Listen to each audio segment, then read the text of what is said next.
So if you went to Pergamon, which was considered a great center of healing with this huge temple shrine complex, sort of like a hospital, if you would, and you would go find a priest of Asclepius, and they would take you down into an underground chamber full of snakes. You would sleep there for the night, and in the morning when you woke up, you would go tell the priest what you saw. So in the night, what kind of visions you had or dreams or something. And then the priest would interpret that vision and tell you what you had to do to be healed. I think I heard Graham Hancock on Rogan years ago, and mostly just thought he was a kooky, weird dude. And then Ancient Apocalypse came out on Netflix, and it became quite the cultural phenomenon. I feel like there's two main points of alignment that I would like to talk about just a little bit between the theories that he's bringing out and what we as Christians believe. And one of them is something that really started to dawn on me on our trip to Turkey when we did Ephesus and Pergamon. Well, and so just to set the context for this, we were standing at this giant altar for Zeus. We were just kind of shook by how big this thing was and the view. And then you started reading all this stuff, and we were just kind of like, our jaws were dropping as you started reading it on site. Remember that? Yeah, very like trippy, a little bit spooky. Yeah, Pergamon's a dark spot. Interesting, fascinating, dark. They have basically the Acropolis of Pergamon is significantly taller than the Acropolis of Athens. It's a lot taller. The sort of sacred, if you would, sort of Greek pagan ritual site on the top was significantly larger as well than the Acropolis at Athens. At the very top was a giant altar.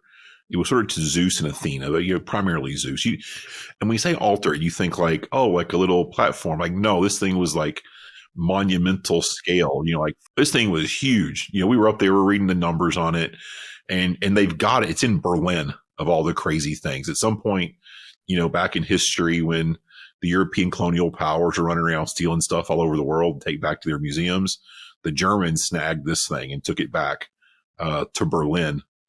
And at least the carvings from it, again, you look at the pictures and it definitely has a bit of a spooky, demonic sort of vibe, if you would. I try so hard to be really rational and not to get into all of the like mystical, kooky, weird. I try to steer clear of that as best I can.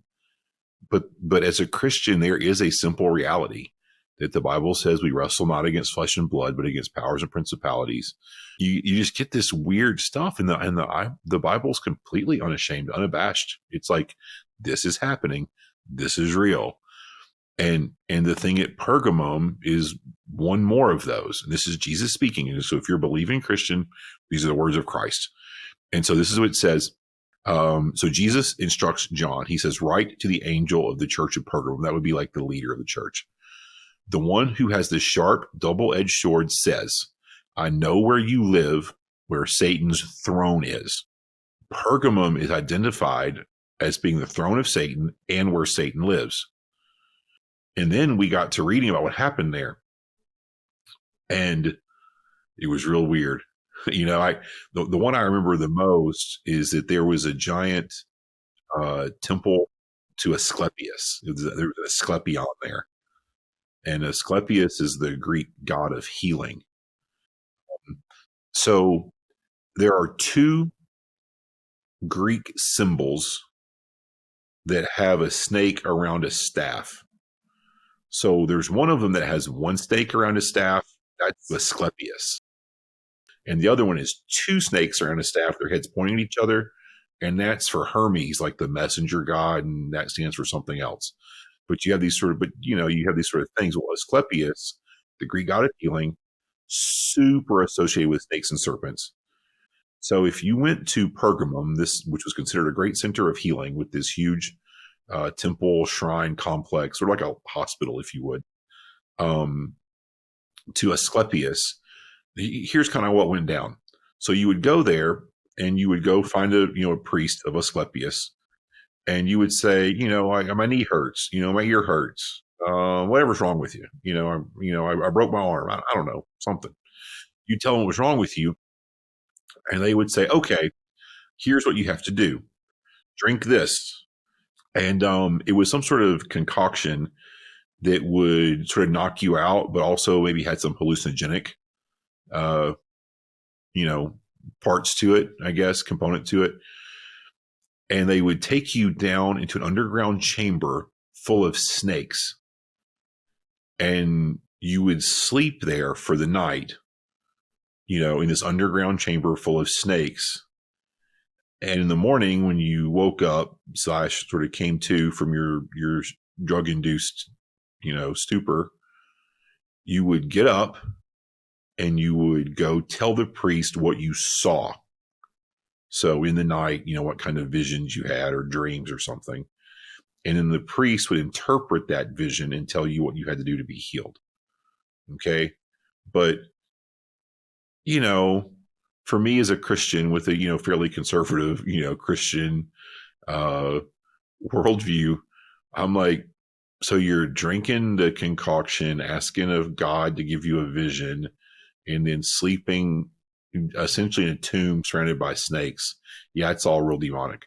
There's nothing good about that, And it kind of went on and on. Like, we kept reading about the different gods that were enshrined there, and whether it was Zeus or Athena or Dionysus had a big temple there. The theme that ran through all of it was snake imagery. Dionysus is symbolized by a snake like a magical snake in a box that can give you wisdom and knowledge. And Athena always has sort of snakes that are kind of woven into her garment, and most of the time that she's depicted. And, it just kind of goes on. And I just remember being startled with the amount of serpent imagery. Thanks for watching this video. If you enjoyed it, click like and subscribe. It really helps us. And if you really enjoyed it, go on over to our website, thelandofthebible.com, and become a supporter. It helps us generate more content and gives you access to our full library of video and Bible study content.